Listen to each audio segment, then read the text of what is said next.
நம்ம வாழ்றது குடிசையிலயோ, இல்ல பங்களாலயோ, அது பெரிய விஷயமே கிடையாது. நம்ம வாழக்கூடிய அந்த இடத்துல மனநிறைவோட சந்தோஷமா இருக்கிறோமா அப்படின்றது தான் முக்கியம். சந்தோஷம் அப்படின்றது நம்ம ஆசைப்பட்ட விஷயங்கள அடையறதுல இல்ல.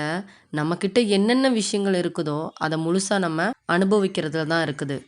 அடுத்தவங்க கிட்ட நல்ல பேர் வாங்கணும், அடுத்தவங்களுக்கு நம்மள புடிக்கணும் அப்படின்றதுக்காக போலியான வாழ்க்கைய நம்ம வாழ்றத விட, எளிமையா இருந்தாலும் கூட நமக்கு புடிச்ச வாழ்க்கைய வாழ்றது தான் சிறந்தது. அது மட்டும் இல்லங்க. நம்ம எப்படி வாழ்ந்தாலும், நம்மள பத்தி குறை சொல்லக்கூடிய மனுஷங்க தான் நெறைய பேர் இருக்கிறாங்க. நம்ம எல்லாத்தோட வாழ்க்கையிலயும் எப்பயுமே நல்லவங்களாவே இருக்க முடியாது. ஒவ்வொருத்தரோட கற்பனை திறனுக்கு ஏத்த மாரி, நமக்கு ஒவ்வொருத்தரும் ஒவ்வொரு விதமான கதாபாத்திரம் குடுத்துக்கிட்டே தான் இருப்பாங்க. நம்ம அவங்க கிட்ட போய் ஏன், எதுக்கு அப்படின்ற கேள்வியோ, நான் அப்படி இல்ல, இப்படி இல்ல அப்படின்னு சொல்லி விளக்கமோ குடுக்கணும் அப்படின்ற அவசியம் இல்ல.